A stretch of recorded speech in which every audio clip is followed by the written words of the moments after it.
Pernahkah kamu merasa seseorang meninggalkan jejak begitu dalam hidupmu, hingga kamu merasa tidak akan pernah sama lagi? Hubungan yang seharusnya memberi rasa aman dan cinta, malah membuatmu meragukan dirimu sendiri, kehilangan identitas, dan hidup dalam ketakutan yang terus-menerus. Penyalahgunaan narsistik bukan sekadar permainan manipulasi atau kendali. Ini adalah proses perlahan yang mengikis siapa dirimu, membuatmu mempertanyakan ingatan, perasaan, bahkan kebenaran yang pernah kamu yakini. Tanpa kamu sadari, suara hatimu yang dulu begitu tegas berubah menjadi bisikan ragu-ragu yang tak henti-henti. Namun, meskipun pengalaman ini menyakitkan, ada satu hal yang harus kamu pahami. Penyalahgunaan ini tidak harus menjadi akhir ceritamu. Luka yang mereka tinggalkan mungkin dalam, tetapi dari luka itu pula kekuatanmu bisa tumbuh. Penyembuhan bukan hanya mungkin, tetapi sepenuhnya dalam jangkauanmu. Hari ini kita akan membahas bagaimana penyalahgunaan narsistik mengubahmu secara emosional dan fisik, serta langkah-langkah yang bisa kamu ambil untuk memulihkan diri. Jika kamu merasa terperangkap dalam bayang-bayang masa lalu, ingatlah, kamu tidak sendiri dan ada jalan keluar. Setiap langkah kecil yang kamu ambil menuju pemulihan adalah kemenangan. Mari kita mulai perjalanan ini bersama. 1. Dampak emosional. Bagaimana penyalahgunaan narsistik menghancurkan pikiranmu? Penyalahgunaan narsistik bukan sesuatu yang langsung terlihat jelas. Ia tidak datang dalam bentuk bentakan atau tamparan yang bisa kamu sadari seketika. Sebaliknya, ia menyusup perlahan, merayapi setiap aspek hidupmu hingga tanpa sadar kamu mulai kehilangan pegangan atas siapa dirimu sebenarnya. Awalnya, mungkin hanya beberapa momen aneh yang membuatmu bingung. Perdebatan yang tiba-tiba berakhir dengan dirimu meminta maaf, meskipun kamu tidak yakin melakukan kesalahan, perasaan bahwa pendapatmu semakin tidak dianggap penting, atau ketakutan yang mulai muncul setiap kali kamu harus mengungkapkan perasaanmu. Salah satu cara paling berbahaya yang digunakan para narsistik untuk mengendalikan adalah melalui gaslighting. Ini adalah manipulasi psikologis yang membuatmu meragukan persepsi dan ingatanmu sendiri. Ketika kamu merasa mereka telah melakukan sesuatu yang menyakitkan dan mencoba membicarakannya, mereka akan menyangkalnya dengan meyakinkan. Mungkin mereka akan berkata, itu hanya di kepalamu, atau kamu terlalu sensitif. Lama-kelamaan, kamu mulai bertanya-tanya, apakah benar kamu hanya melebih-lebihkan semuanya? Apakah kamu yang terlalu dramatis? Seiring berjalannya waktu, kamu tidak hanya mulai meragukan ingatanmu, tetapi juga perasaanmu sendiri. Efeknya sangat merusak. Setiap kali kamu mencoba membela diri, mereka membalikan keadaan sehingga kamu yang tampak bersalah. Jika kamu mengungkapkan bahwa kamu terluka, mereka menuduhmu terlalu lemah atau tidak tahu berterima kasih. Jika kamu mencoba menetapkan batasan, mereka menyebutmu egois atau tidak peduli. Dengan cara ini, mereka perlahan menciptakan realitas baru, di mana kebenaran tidak lagi bergantung pada fakta, tetapi pada apa yang mereka katakan. Dalam kondisi seperti ini, kamu tidak hanya kehilangan kepercayaan pada mereka, tetapi juga pada dirimu sendiri. Yang lebih menakutkan dari semua ini adalah kehilangan identitas. Penyalahgunaan narsistik tidak hanya membuatmu mempertanyakan realitas, tetapi juga mencuri jati dirimu sedikit demi sedikit. Dalam hubungan sehat, kamu bisa bebas mengekspresikan siapa dirimu, apa yang kamu suka, dan apa yang kamu inginkan. Namun, dalam hubungan dengan seorang narsistik, semua itu perlahan-lahan digantikan oleh ekspektasi mereka. Mereka ingin kamu menjadi seperti yang mereka inginkan, bukan seperti yang sebenarnya kamu inginkan. Tanpa kamu sadari, keputusan-keputusan kecil yang dulu kamu buat dengan mudah, kini menjadi rumit. Kamu mulai berpikir lebih dari sekali sebelum mengatakan sesuatu. Takut reaksinya akan berubah menjadi pertengkaran. Kamu berhenti mengejar hal-hal yang kamu sukai, karena merasa itu tidak akan diterima. Pada titik tertentu, kamu tidak lagi bertanya pada diri sendiri, apa yang membuatku bahagia? Tetapi menggantinya dengan, apa yang bisa membuat semuanya tetap damai? Dan, bagaimana caranya agar aku tidak membuat mereka marah? Kehilangan identitas bukan hanya tentang menyerahkan kendali, tetapi juga tentang kehilangan kepercayaan pada apa yang pernah membuatmu merasa hidup. Di sisi lain, ada juga dampak lain yang diam-diam menggerogoti, kecemasan yang terus-menerus. Hidup dengan seorang narsistik seperti berjalan di atas lantai kaca yang sewaktu-waktu bisa pecah. Tidak peduli seberapa keras kamu mencoba untuk menghindari konflik, kamu selalu merasa seperti berada di tepi jurang.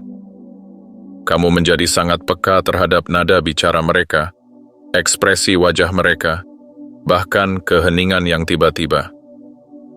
Setiap perubahan kecil bisa menjadi tanda bahaya, membuat tubuh dan pikiranmu selalu dalam mode siaga. Secara psikologis, kondisi ini membuat sistem sarafmu menjadi terlalu aktif. Respon fight or flight yang seharusnya hanya terjadi saat ada bahaya nyata, kini selalu menyala, bahkan ketika tidak ada ancaman langsung. Ini seperti alarm kebakaran yang berbunyi sepanjang waktu, bahkan ketika tidak ada api. Akibatnya, kamu mulai mengalami kesulitan berpikir jernih, sulit membuat keputusan, dan yang paling parah, kamu mulai meragukan intuisi dan nalurimu sendiri. Yang lebih ironis, banyak korban penyalahgunaan narsistik merasa bahwa mereka adalah penyebab dari semua ini. Mereka merasa bersalah karena merasa tidak cukup baik, tidak cukup kuat, atau terlalu sensitif. Tapi ini adalah jebakan yang diciptakan oleh si narsistik. Mereka ingin kamu percaya bahwa masalah ada dalam dirimu, sehingga kamu terus berusaha lebih keras untuk menyenangkan mereka, meskipun mereka tidak akan pernah benar-benar puas. Namun, ada satu kebenaran yang harus kamu sadari. Suara yang membuatmu ragu pada dirimu sendiri bukanlah suara milikmu, tetapi suara yang ditanamkan oleh mereka. Itu bukan dirimu yang sesungguhnya. Itu adalah hasil dari manipulasi yang telah mereka bangun di sekelilingmu. Menyadari hal ini adalah langkah pertama menuju penyembuhan. Setelah kamu menyadari bahwa kamu telah hidup dalam realitas yang dimanipulasi, kamu bisa mulai mengambil langkah kecil untuk mendapatkan kembali kendali atas hidupmu. Ini tidak berarti kamu harus langsung merasa baik-baik saja. Penyembuhan dari penyalahgunaan narsistik adalah proses, bukan garis lurus. Tetapi setiap kali kamu mulai mempercayai perasaanmu lagi, setiap kali kamu mengatakan tidak pada sesuatu yang tidak sesuai dengan keinginanmu, setiap kali kamu mengingatkan dirimu bahwa perasaan dan pengalamanmu itu valid, kamu sedang mengambil kembali bagian dari dirimu yang telah dicuri. Penyalahgunaan narsistik tidak hanya mengubah cara kamu melihat dunia, tetapi juga cara kamu melihat dirimu sendiri. Tetapi ini bukan akhir dari segalanya. Luka ini bisa menjadi titik awal, titik di mana kamu mulai membangun ulang hidupmu dengan kesadaran yang lebih dalam tentang siapa dirimu dan apa yang pantas kamu terima. Ingatlah bahwa kamu bukan hanya seseorang yang bertahan dari luka ini, tetapi seseorang yang sedang bertransformasi menjadi lebih kuat dari sebelumnya. 2. Dampak fisik. Bagaimana tubuhmu menyimpan luka dari penyalahgunaan narsistik? Ketika berbicara tentang penyalahgunaan, kebanyakan orang hanya memikirkan dampaknya pada emosi dan psikologi. Namun, sedikit yang menyadari bahwa luka yang ditinggalkan juga berakar dalam tubuh. Penyalahgunaan narsistik bukan hanya sesuatu yang merusak pikiran dan perasaanmu, tetapi juga sesuatu yang perlahan-lahan merusak kesehatan fisikmu. Ini bukan sekadar efek samping yang bisa diabaikan. Ini adalah bukti nyata bahwa trauma tidak hanya hidup dalam ingatan, tetapi juga dalam otot, napas, dan detak jantungmu. Tubuh manusia memiliki cara sendiri dalam mengingat luka emosional, bahkan ketika pikiran mencoba mengabaikannya. Mungkin kamu pernah mengalami perasaan gelisah yang terus-menerus, meskipun tidak ada alasan yang jelas. Atau mungkin kamu sering merasakan sakit kepala, nyeri otot, atau kelelahan yang luar biasa, meskipun tidak melakukan aktivitas berat. Inilah yang disebut sebagai ingatan tubuh terhadap trauma, di mana stres dan ketakutan yang kamu alami dalam hubungan dengan seorang narsistik akhirnya tersimpan dalam tubuhmu dan mengubah cara ia berfungsi. Salah satu efek fisik paling umum dari penyalahgunaan narsistik adalah kelelahan kronis. Ketika kamu hidup dalam lingkungan yang penuh dengan manipulasi, gaslighting, dan ketidakpastian, tubuhmu masuk ke dalam mode bertahan hidup yang konstan. Kamu selalu siaga, selalu waspada terhadap perubahan sekecil apapun dalam nada suara atau ekspresi wajah mereka. Kamu belajar membaca tanda-tanda bahaya, bahkan sebelum mereka muncul, seolah-olah setiap hari adalah ujian yang menentukan apakah kamu akan selamat atau tidak.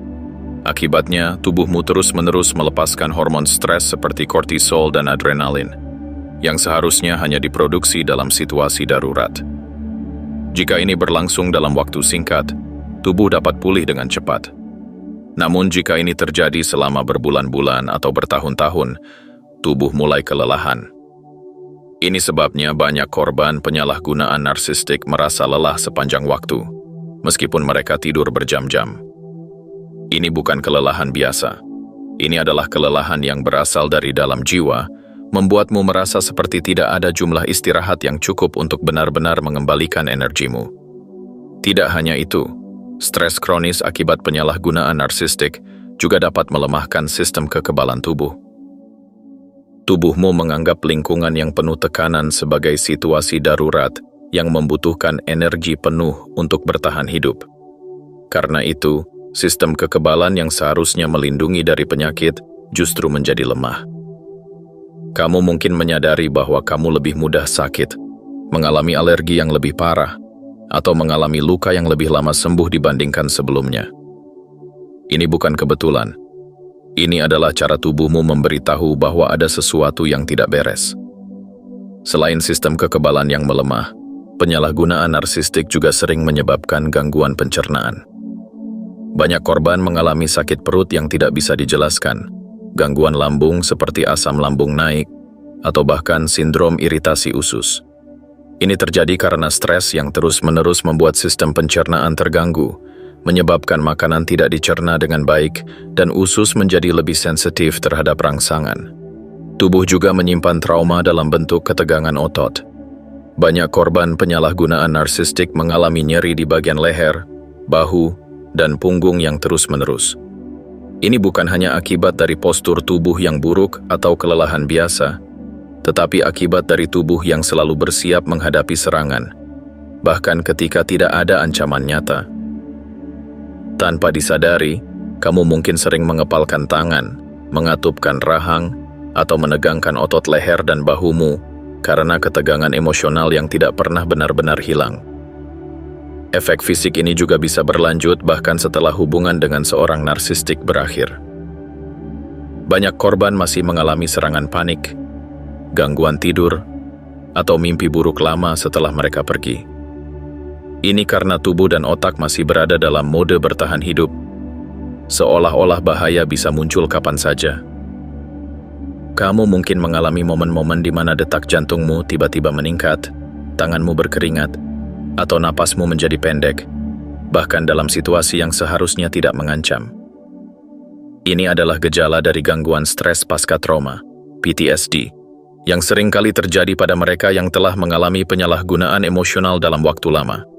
Namun, meskipun dampaknya begitu besar, tubuh juga memiliki kemampuan luar biasa untuk menyembuhkan. Sama seperti luka fisik yang bisa pulih dengan perawatan yang tepat, luka yang ditinggalkan oleh penyalahgunaan narsistik juga bisa dipulihkan, tetapi dengan cara yang membutuhkan kesabaran dan perhatian yang mendalam terhadap kebutuhan tubuhmu sendiri. Salah satu cara paling efektif untuk mulai menyembuhkan adalah dengan memperhatikan sinyal tubuhmu. Jika kamu merasa lelah, jangan paksakan dirimu untuk tetap aktif. Jika kamu mengalami nyeri otot, cobalah latihan ringan seperti yoga atau peregangan untuk membantu melepaskan ketegangan. Jika kamu mengalami kecemasan, teknik pernapasan dalam bisa membantu menenangkan sistem sarafmu. Mindfulness juga bisa menjadi alat yang sangat berguna dalam proses pemulihan. Dengan belajar untuk lebih sadar akan apa yang terjadi dalam tubuhmu, tanpa menghakimi atau mengabaikan, kamu bisa mulai memahami bagaimana trauma memengaruhimu dan bagaimana cara melepaskannya perlahan-lahan. Ini bukan tentang melupakan atau menekan perasaanmu, tetapi tentang mengizinkan tubuhmu untuk merasakan dan mengeluarkan emosi yang telah lama terpendam. Di sisi lain, menjaga pola makan dan tidur yang sehat juga bisa membantu memperbaiki kondisi tubuh setelah mengalami stres kronis. Menghindari makanan yang memicu peradangan, seperti gula berlebih dan kafein, serta memastikan tidur yang cukup, bisa menjadi langkah awal yang baik dalam membantu tubuhmu pulih. Yang paling penting dalam proses pemulihan ini adalah belajar kembali mempercayai tubuhmu sendiri. Dalam hubungan dengan seorang narsistik, Kamu mungkin telah diajarkan untuk mengabaikan perasaan dan intuisi tubuhmu.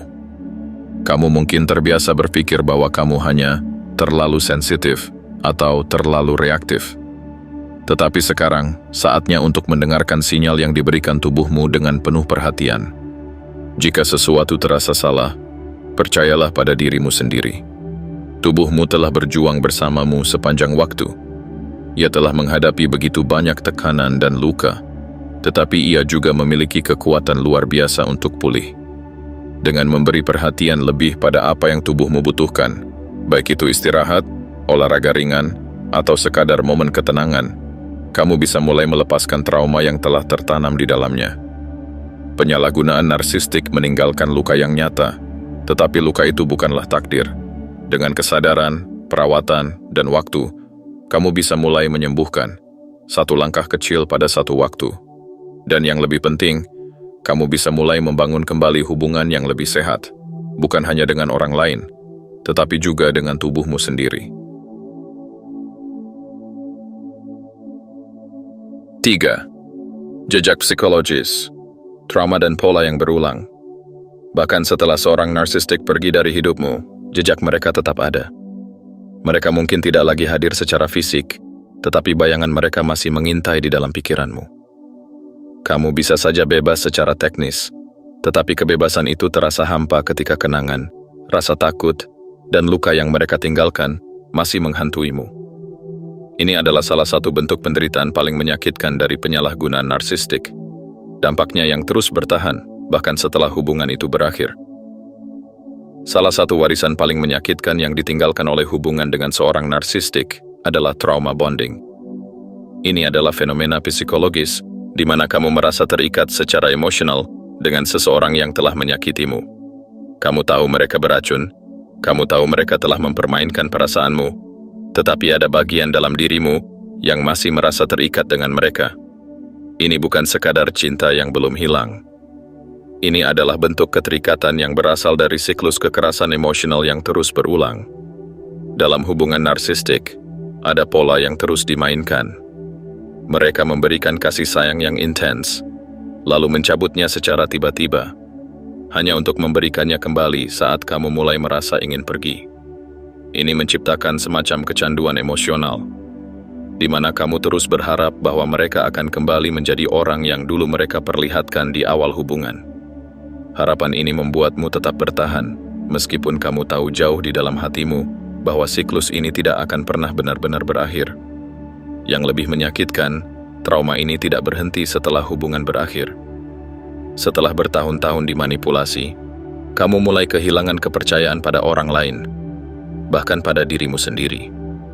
Jika seseorang yang kamu cintai bisa memperlakukanmu dengan cara seperti itu, bagaimana kamu bisa yakin bahwa orang lain tidak akan melakukan hal yang sama?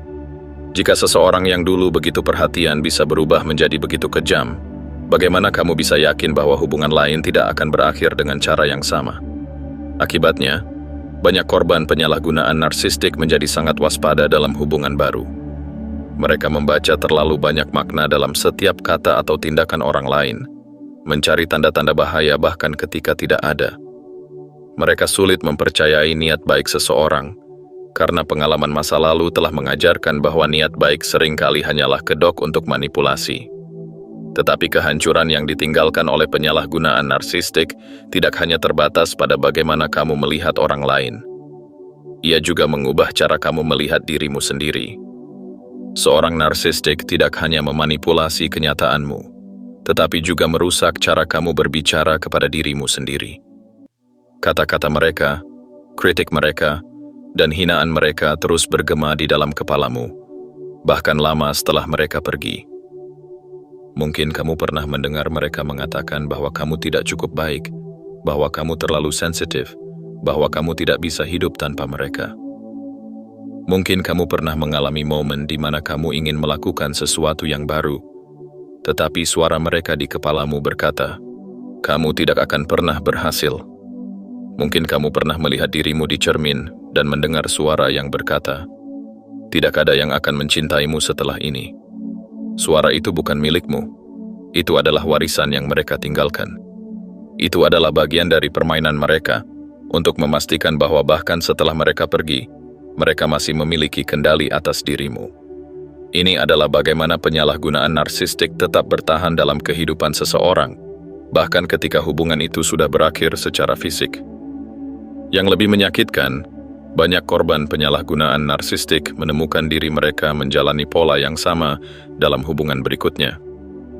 Ini bukan karena mereka secara sadar mencari orang yang akan menyakiti mereka, tetapi karena otak mereka telah diprogram untuk mengenali pola ini sebagai sesuatu yang normal. Setelah bertahun-tahun hidup dalam dinamika kekuasaan yang tidak sehat, cinta dan penderitaan mulai terasa seperti dua hal yang tidak bisa dipisahkan. Ketika seseorang datang dan memperlakukan mereka dengan baik tanpa syarat, mereka merasa aneh. Mereka merasa tidak pantas mendapatkannya. Mereka merasa bahwa ada sesuatu yang salah. Dan tanpa sadar, mereka mencari seseorang yang akan membuat mereka merasa seperti dulu, terjebak dalam ketidakpastian, selalu berusaha membuktikan nilai mereka, selalu merasa tidak cukup baik. Tetapi ada satu hal yang harus kamu ingat, pola ini bisa diputuskan. Apa yang telah dilakukan oleh seorang narsistik terhadapmu bukanlah takdir yang harus kamu jalani selamanya. Meskipun sulit, kesadaran adalah langkah pertama menuju pemulihan. Langkah pertama dalam memutus siklus ini adalah mengenali bahwa pola itu ada. Ketika kamu mulai melihat bagaimana hubungan masa lalumu telah membentuk caramu berinteraksi dengan dunia, kamu mulai bisa mengidentifikasi pola-pola yang terus berulang. Kamu mulai bisa memahami bahwa trauma bonding bukan cinta, bahwa ketidakpastian bukan tanda hubungan yang sehat, dan bahwa hubungan yang baik tidak seharusnya membuatmu terus-menerus merasa cemas dan tidak aman. Setelah menyadari pola ini, langkah berikutnya adalah mulai membangun kembali kepercayaan pada dirimu sendiri. Seorang narsistik telah menghabiskan waktu bertahun-tahun menanamkan keraguan dalam dirimu, membuatmu meragukan setiap keputusan yang kamu buat. Mereka ingin kamu merasa bahwa tanpa mereka, kamu tidak bisa berfungsi. Tetapi itu adalah kebohongan. Mulailah dengan hal-hal kecil. Mulailah dengan mendengarkan intuisi yang dulu pernah kamu abaikan. Mulailah dengan mengatakan tidak ketika sesuatu tidak terasa benar. Mulailah dengan mengingatkan dirimu bahwa kamu tidak perlu membuktikan apapun kepada siapapun. Setiap kali kamu mengambil keputusan tanpa merasa perlu meminta persetujuan orang lain, setiap kali kamu mempercayai nalurimu, kamu sedang mengambil kembali kendali atas hidupmu. Selain itu, ingatlah bahwa penyembuhan bukan hanya tentang memahami apa yang terjadi, tetapi juga tentang memaafkan diri sendiri. Banyak korban penyalahgunaan narsistik merasa bersalah karena bertahan terlalu lama, atau karena kembali kepada pelaku berkali-kali. Tetapi penting untuk diingat bahwa ini bukan salahmu. Kamu melakukan yang terbaik yang bisa kamu lakukan dengan informasi dan keadaan yang kamu miliki saat itu. Penyembuhan adalah perjalanan panjang, dan tidak ada jalan yang lurus. Akan ada hari-hari di mana kamu merasa kuat, dan ada hari-hari di mana kenangan masa lalu masih menghantui. Tetapi setiap langkah yang kamu ambil menuju kebebasan adalah kemenangan. Setiap kali kamu memilih untuk tidak mengulangi pola lama, setiap kali kamu mengizinkan diri sendiri untuk merasakan kebahagiaan tanpa rasa bersalah, kamu sedang membangun kembali dirimu sendiri. Penyalahgunaan narsistik memang bisa meninggalkan bekas yang dalam, tetapi itu bukanlah akhir dari segalanya. Jika ada satu hal yang bisa kamu ambil dari semua ini, biarlah itu menjadi kesadaran bahwa kamu lebih kuat dari yang kamu kira.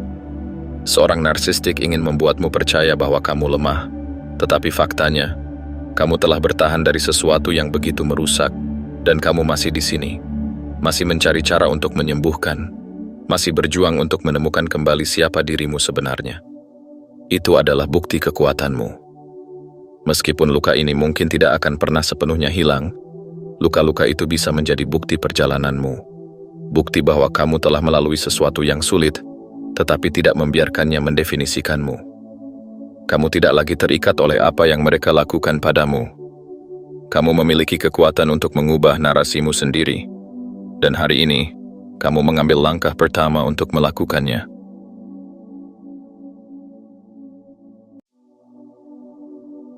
4. Jalan menuju pemulihan. Membangun kembali diri yang hilang.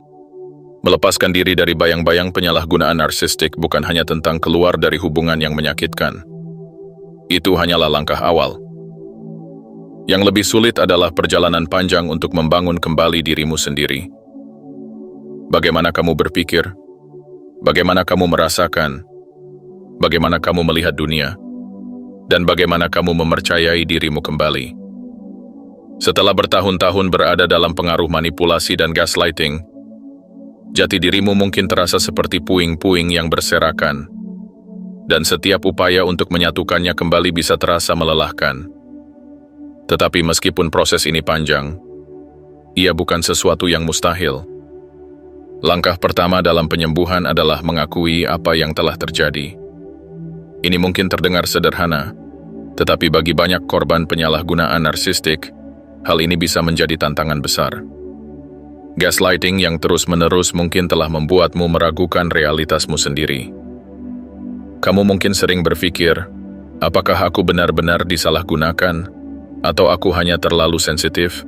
Atau mungkin dia tidak seburuk itu? Ini adalah cara otak melindungi diri dari trauma, dengan mencoba merasionalisasi apa yang terjadi agar terasa lebih bisa diterima. Tetapi agar penyembuhan bisa dimulai, kamu harus menghadapi kebenaran tanpa filter. Apa yang terjadi padamu adalah nyata, dan itu bukan salahmu. Kamu perlu mengizinkan dirimu untuk benar-benar memahami bahwa apa yang kamu alami adalah bentuk penyalahgunaan, bahwa kamu tidak pantas diperlakukan seperti itu, dan bahwa tidak ada alasan yang bisa membenarkan tindakan mereka. Setelah menyadari ini, langkah berikutnya adalah mengenali bagaimana penyalahgunaan itu telah membentukmu. Narsistik memiliki cara untuk meninggalkan jejak dalam pikiranmu, dan seringkali jejak itu masih ada bahkan setelah mereka pergi. Kamu mungkin merasa kesulitan untuk menetapkan batasan karena kamu terbiasa mengutamakan kebutuhan orang lain di atas kebutuhanmu sendiri. Kamu mungkin merasa cemas saat seseorang menunjukkan kasih sayang padamu, karena kamu takut itu hanya tipu muslihat lain. Atau mungkin kamu terus mencari validasi dari orang lain karena selama bertahun-tahun, kamu diajarkan bahwa nilaimu bergantung pada seberapa baik kamu bisa menyenangkan seseorang. Mengakui pola-pola ini tidak mudah, tetapi itu adalah langkah penting dalam membangun kembali dirimu sendiri. Ini memberimu kesempatan untuk bertanya, apakah ini benar-benar siapa aku? Atau ini hanya sisa-sisa luka yang ditinggalkan oleh penyalahgunaan? Disinilah batasan memainkan peran yang sangat besar dalam pemulihanmu. Selama berada dalam hubungan dengan seorang narsistik, batasanmu mungkin selalu diabaikan, diremehkan, atau bahkan dihancurkan sepenuhnya. Setiap kali kamu mencoba mengatakan tidak, mereka memanipulasimu agar merasa bersalah. Setiap kali kamu mencoba menegaskan kehendakmu, mereka menciptakan konflik agar kamu merasa lebih baik menyerah saja. Akibatnya, kamu belajar bahwa batasan adalah sesuatu yang berbahaya, bahwa menetapkan batas bisa membuatmu kehilangan cinta, atau bahkan membuatmu menjadi orang jahat. Tetapi batasan bukanlah keegoisan.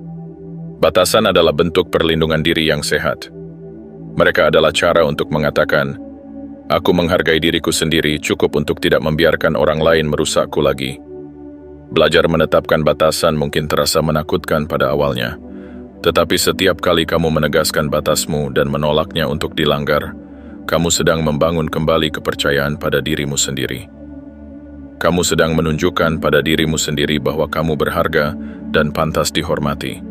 Namun, pemulihan bukan hanya tentang menghindari orang-orang yang beracun.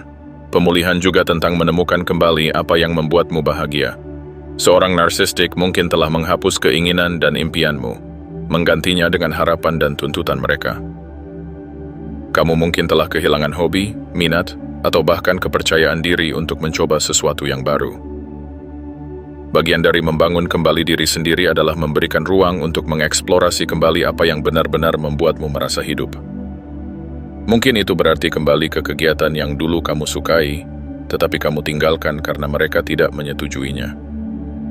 Mungkin itu berarti menemukan hobi baru yang membawamu kegembiraan, tanpa harus ada tekanan dari siapapun. Atau mungkin itu berarti sekadar membiarkan dirimu sendiri menikmati momen-momen kecil tanpa rasa takut akan konsekuensinya. Apapun bentuknya, menemukan kembali kebahagiaan adalah bagian penting dalam penyembuhan, karena itu mengingatkanmu bahwa dunia lebih besar daripada pengalaman buruk yang kamu alami. Tetapi di tengah perjalanan ini, ada satu elemen yang sering kali dilupakan. Belajar bersikap lembut pada diri sendiri. Jika kamu pernah hidup di bawah bayang-bayang seorang narsistik, kemungkinan besar kamu telah belajar untuk menjadi sangat keras terhadap dirimu sendiri. Kamu mungkin merasa bahwa kamu harus selalu sempurna, bahwa kamu harus selalu bisa menyenangkan orang lain, atau bahwa jika sesuatu berjalan salah, itu pasti salahmu. Pemulihan mengajarkan sebaliknya, bahwa tidak apa-apa untuk memiliki kekurangan, tidak apa-apa untuk tidak selalu tahu jawabannya, dan yang paling penting, tidak apa-apa untuk memiliki hari-hari buruk. Penyembuhan bukanlah garis lurus. Ada hari-hari di mana kamu merasa kuat, dan ada hari-hari di mana trauma itu masih terasa segar. Ada hari di mana kamu merasa percaya diri, dan ada hari di mana suara mereka masih bergema dalam kepalamu. Itu semua bagian dari proses. Yang penting bukan seberapa cepat kamu sembuh, tetapi bagaimana kamu belajar untuk menerima diri sendiri selama proses itu berlangsung. Alih-alih menyalahkan diri sendiri karena belum sepenuhnya pulih, berikan dirimu pengakuan atas seberapa jauh kamu telah melangkah. Dan akhirnya, ingat bahwa kamu tidak harus menjalani perjalanan ini sendirian. Pemulihan dari penyalahgunaan narsistik bisa terasa seperti perjalanan yang sepi, tetapi kenyataannya, ada banyak orang di luar sana yang memahami apa yang telah kamu lalui. Mencari dukungan dari orang-orang yang benar-benar peduli padamu, baik itu teman, keluarga, atau bahkan komunitas penyintas, bisa menjadi salah satu cara paling efektif untuk menyembuhkan. Penyalahgunaan narsistik mungkin telah mencuri begitu banyak darimu, waktumu, keyakinanmu, harga dirimu. Tetapi, tidak ada luka yang bisa selamanya mencuri siapa dirimu sebenarnya. Dengan setiap langkah kecil yang kamu ambil untuk menemukan kembali suaramu, menetapkan batasan, merangkul kembali kebahagiaan, dan bersikap lembut terhadap dirimu sendiri, kamu sedang membangun kembali sesuatu yang jauh lebih kuat daripada yang pernah mereka coba hancurkan. Kamu bukan hanya seseorang yang selamat dari penyalahgunaan ini. Kamu adalah seseorang yang sedang berkembang menjadi versi terbaik dari dirimu sendiri. 5. Menemukan kekuatan dalam kerentanan. Membangun kepercayaan diri setelah penyalahgunaan narsistik. Setelah bertahun-tahun mengalami penyalahgunaan narsistik, membuka diri kembali bisa terasa seperti sebuah risiko yang terlalu besar. Kamu telah menghabiskan begitu banyak waktu untuk melindungi diri dari luka lebih lanjut, hingga gagasan untuk menjadi rentan kembali terasa mustahil. Setiap kali seseorang menunjukkan kepedulian, ada suara kecil di kepalamu yang memperingatkan bahwa mereka mungkin menyembunyikan niat buruk. Setiap kali kamu mulai merasa nyaman, ingatan akan pengkhianatan masa lalu menghantuimu, seakan memberitahu bahwa keamanan hanyalah ilusi. Tetapi ada satu hal yang harus kamu pahami. Kerentanan bukanlah kelemahan. Kerentanan adalah kekuatan. Setelah mengalami penyalahgunaan emosional yang begitu dalam, rasa takut untuk terbuka adalah sesuatu yang wajar. Kamu telah diajarkan bahwa keterbukaan adalah kesempatan bagi seseorang untuk menyakitimu, bahwa mempercayai seseorang adalah memberi mereka senjata untuk menusukmu di kemudian hari. Tetapi kebenarannya adalah bahwa penyalahgunaan itu sendiri bukanlah bukti bahwa dunia adalah tempat yang berbahaya. Itu hanyalah bukti bahwa kamu pernah bertemu dengan seseorang yang tidak tahu bagaimana mencintai dengan tulus. Bagian dari pemulihan adalah belajar membedakan antara rasa takut yang berasal dari trauma dan intuisi yang sebenarnya melindungimu. Narsistik mengajarkanmu untuk selalu meragukan perasaanmu sendiri, tetapi saat ini, kamu punya kesempatan untuk mulai mendengarkan dirimu kembali. Ada perbedaan antara waspada karena ingin melindungi diri dan menutup diri sepenuhnya karena takut tersakiti lagi. Namun, membangun kembali kepercayaan diri setelah penyalahgunaan narsistik bukan hanya tentang belajar mempercayai orang lain, tetapi juga tentang belajar mempercayai dirimu sendiri. Seorang narsistik telah menghabiskan waktu bertahun-tahun untuk meyakinkanmu bahwa kamu tidak cukup baik, bahwa keputusanmu selalu salah, bahwa kamu lemah dan tidak bisa berdiri sendiri.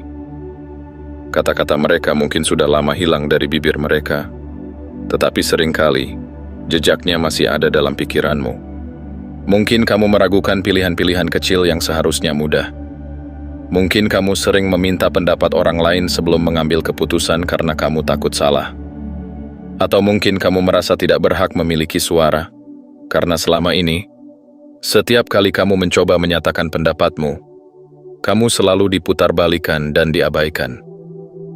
Tetapi bagian dari pemulihan adalah menyadari bahwa suaramu adalah milikmu sendiri, dan itu berharga. Tidak lagi dikendalikan oleh seseorang yang selalu meragukanmu, berarti kamu sekarang memiliki kesempatan untuk mulai membangun kembali kepercayaan terhadap nalurimu sendiri. Kamu mungkin akan merasa canggung pada awalnya, tetapi semakin sering kamu membuat keputusan kecil tanpa mencari validasi eksternal, semakin kuat kepercayaan dirimu akan tumbuh.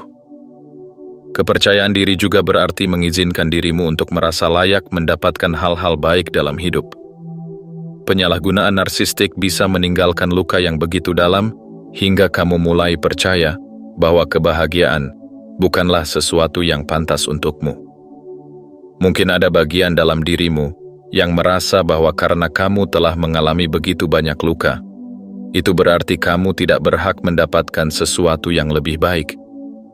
Tetapi kebenarannya adalah, kamu pantas mendapatkan cinta yang sehat, kebahagiaan yang tulus, dan hidup yang bebas dari manipulasi. Namun, tidak semua orang memahami betapa sulitnya membangun kembali kepercayaan diri setelah penyalahgunaan narsistik. Banyak orang mungkin akan berkata, "Sudahlah, lupakan saja yang sudah terjadi." Atau, "Jangan terlalu berpikir ke belakang, move on saja." Tetapi mereka tidak memahami bahwa ini bukan hanya soal melupakan atau bergerak maju. Ini adalah soal membangun kembali sesuatu yang telah dihancurkan selama bertahun-tahun. Salah satu cara paling efektif untuk menemukan kembali kepercayaan dirimu adalah dengan merayakan kemenangan kecil. Tidak harus sesuatu yang besar. Setiap langkah kecil yang kamu ambil untuk keluar dari bayang-bayang masa lalu adalah kemenangan. Mungkin itu berarti berbicara dengan percaya diri dalam sebuah percakapan, menetapkan batasan tanpa merasa bersalah, atau bahkan sekadar mengatakan tidak kepada sesuatu yang tidak selaras dengan keinginanmu. Setiap kali kamu mengambil langkah ini, kamu sedang mengirimkan pesan kepada dirimu sendiri. Aku cukup kuat untuk melindungi diriku sendiri. Aku tidak lagi hidup di bawah kendali seseorang yang ingin menghancurkanku. Tetapi kepercayaan diri juga datang dari memaafkan diri sendiri. Salah satu warisan terberat dari penyalahgunaan narsistik adalah rasa bersalah yang terus menghantui. Mungkin kamu merasa bersalah karena bertahan terlalu lama. Mungkin kamu merasa bodoh karena pernah mempercayai mereka. Mungkin kamu bertanya-tanya, bagaimana aku bisa begitu buta? Atau, kenapa aku tidak melihat tanda-tandanya sejak awal? Tetapi rasa bersalah ini hanyalah bukti bahwa kamu adalah manusia yang pernah mencintai dengan tulus. Kamu tidak perlu menyalahkan diri sendiri, karena mempercayai seseorang yang memang ahli dalam berpura-pura. Kamu tidak perlu merasa malu, karena pernah bertahan dalam sesuatu yang menyakitimu. Yang penting bukan seberapa lama kamu berada dalam hubungan itu, tetapi bagaimana kamu akhirnya memiliki keberanian untuk keluar. Penyembuhan bukan hanya soal membangun kembali kepercayaan diri, tetapi juga soal memberikan pengampunan kepada dirimu sendiri untuk semua hal yang telah terjadi. Dan akhirnya, bagian dari membangun kepercayaan diri setelah penyalahgunaan narsistik adalah memilih kembali siapa yang berhak ada dalam hidupmu. Sebelumnya, mungkin kamu tidak punya banyak pilihan. Mungkin kamu merasa terperangkap dalam hubungan yang tidak sehat karena kamu tidak tahu bagaimana cara keluar. Tetapi sekarang, kamu memiliki kesempatan untuk membangun kehidupan yang kamu inginkan.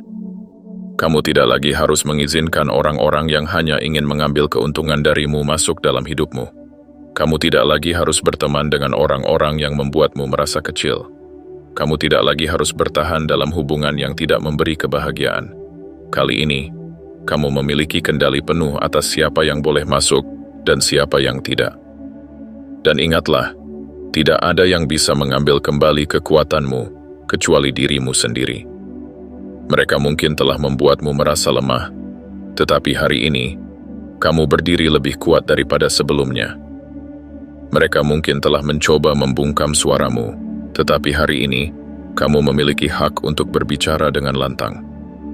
Mereka mungkin telah mencoba membuatmu merasa tidak berharga, tetapi hari ini, kamu bisa memilih untuk melihat dirimu sendiri dengan penuh kasih dan penghargaan. Penyembuhan dari penyalahgunaan narsistik adalah perjalanan yang panjang, tetapi itu adalah perjalanan yang akan membawamu menuju kehidupan yang lebih sehat, lebih bebas, dan lebih bahagia. Kamu tidak hanya selamat dari sesuatu yang menyakitkan. Kamu sedang berkembang menjadi seseorang yang lebih kuat, lebih bijaksana, dan lebih sadar akan nilai dirimu sendiri. Dan pada akhirnya, itulah kemenangan terbesar yang bisa kamu raih.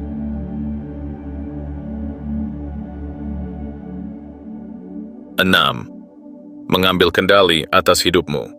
Membangun narasi baru setelah penyalahgunaan narsistik. Setelah mengalami penyalahgunaan narsistik, kamu mungkin merasa seperti kehilangan kendali atas hidupmu. Selama bertahun-tahun, orang lainlah yang mendikte siapa dirimu, bagaimana kamu seharusnya berpikir, dan bahkan bagaimana kamu harus merasakan. Kamu telah hidup di bawah bayang-bayang seseorang yang ingin mengendalikan setiap aspek keberadaanmu, membuatmu merasa tidak cukup baik, tidak cukup pintar, dan tidak cukup kuat untuk berdiri sendiri. Tetapi kebenarannya adalah, hidupmu selalu milikmu. Tidak peduli berapa lama kamu telah terperangkap dalam manipulasi, tidak peduli seberapa dalam luka yang telah mereka tinggalkan, kamu masih memiliki kendali penuh atas bagaimana kamu akan menjalani sisa hidupmu. Dan sekarang, saatnya untuk merebut kembali narasi itu. Langkah pertama dalam mengambil kendali atas hidupmu adalah memutuskan bahwa kamu tidak lagi menjadi korban dari cerita yang mereka ciptakan. Ini tidak berarti mengabaikan rasa sakit yang telah mereka sebabkan atau berpura-pura bahwa semuanya baik-baik saja. Sebaliknya, ini berarti mengakui bahwa meskipun mereka telah menyakitimu, mereka tidak lagi memiliki kuasa untuk menentukan bagaimana kamu akan menjalani hidupmu ke depan. Salah satu dampak paling merusak dari penyalahgunaan narsistik adalah perasaan bahwa kamu tidak memiliki pilihan. Seorang narsistik membuatmu merasa bahwa hidup hanya bisa berjalan sesuai dengan keinginan mereka, dan bahwa tanpa mereka, kamu tidak akan bisa bertahan. Mereka mungkin pernah berkata bahwa kamu tidak akan pernah menemukan seseorang yang lebih baik dari mereka, bahwa kamu terlalu lemah untuk hidup sendiri, atau bahwa tidak ada yang akan peduli padamu. Tetapi sekarang, kamu punya kesempatan untuk menantang setiap kebohongan yang pernah mereka tanamkan dalam kepalamu. Apakah benar bahwa kamu tidak bisa hidup tanpanya? Tidak, karena hari ini, kamu ada di sini, membaca ini, mencari cara untuk menyembuhkan dan berkembang. Itu adalah bukti bahwa kamu sudah mulai membuktikan mereka salah. Apakah benar bahwa kamu tidak cukup baik? Tidak, karena selama ini kamu telah bertahan dalam situasi yang sangat sulit. Hanya orang yang memiliki kekuatan luar biasa, yang bisa keluar dari hubungan yang menghancurkan, dan masih berusaha untuk membangun kembali dirinya sendiri. Apakah benar bahwa tidak ada yang peduli padamu? Tidak. Karena dunia ini luas dan penuh dengan orang-orang yang siap mendukung dan mencintaimu tanpa syarat. Mungkin kamu belum menemukan mereka, tetapi itu bukan berarti mereka tidak ada. Setelah menantang kebohongan yang mereka tanamkan, langkah berikutnya adalah menulis ulang narasi tentang siapa dirimu sebenarnya.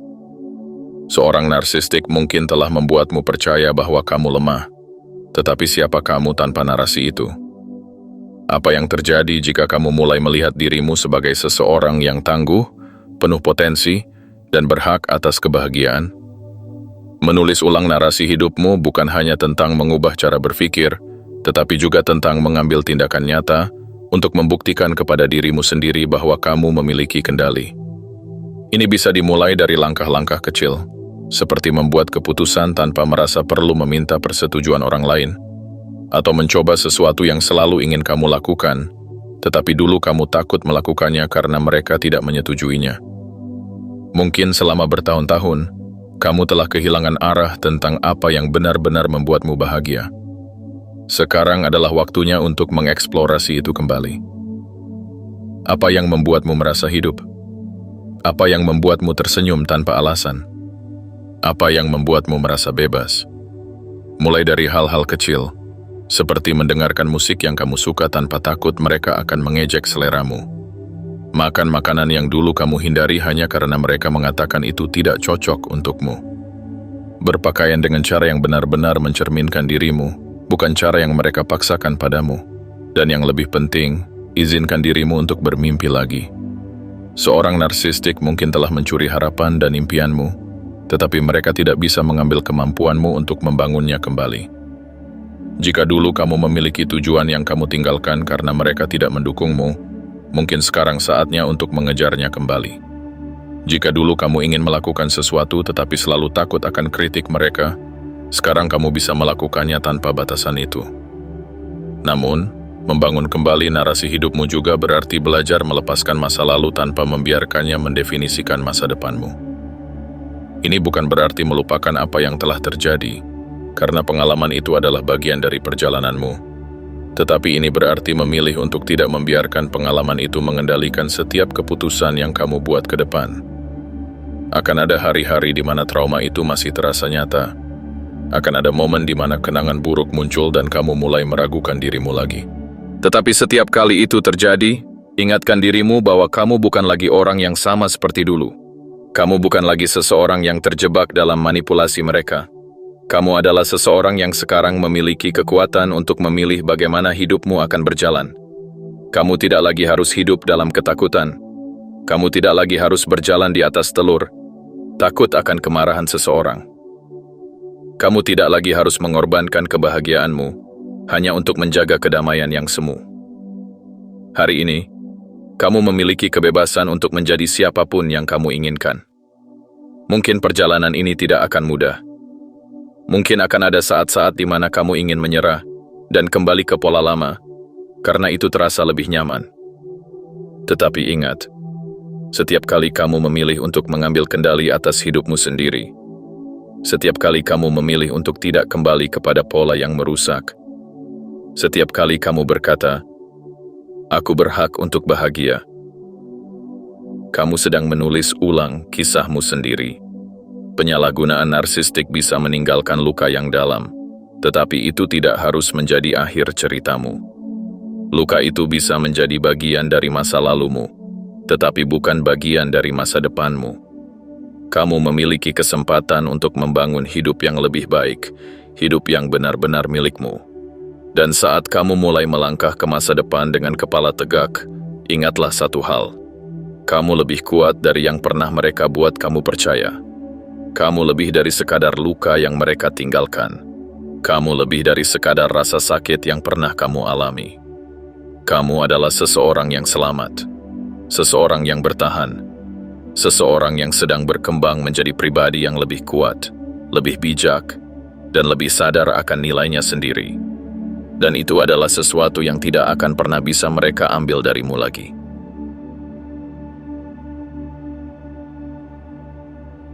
Penyalahgunaan narsistik bisa meninggalkan jejak yang dalam, merusak kepercayaan dirimu, dan membuatmu merasa seolah-olah kamu tidak akan pernah menjadi dirimu yang dulu lagi.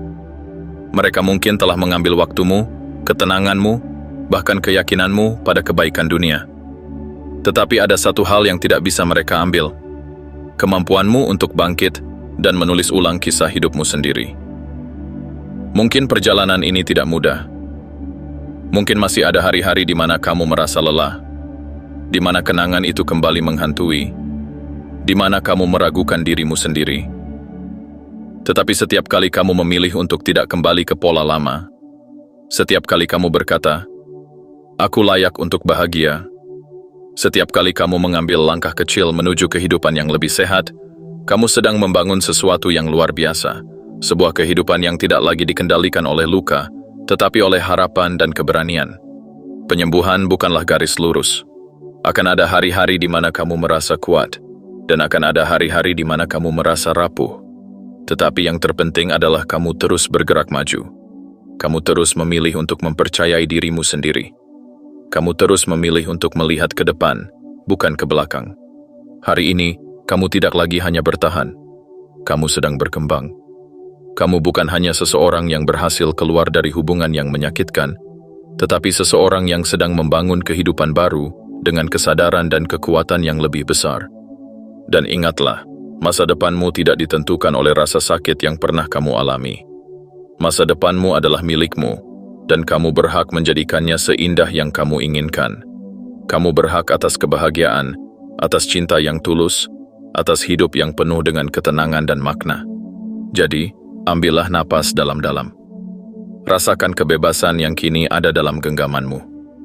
Dan mulailah babak baru ini dengan keyakinan bahwa kamu lebih kuat dari yang pernah mereka buat kamu percaya.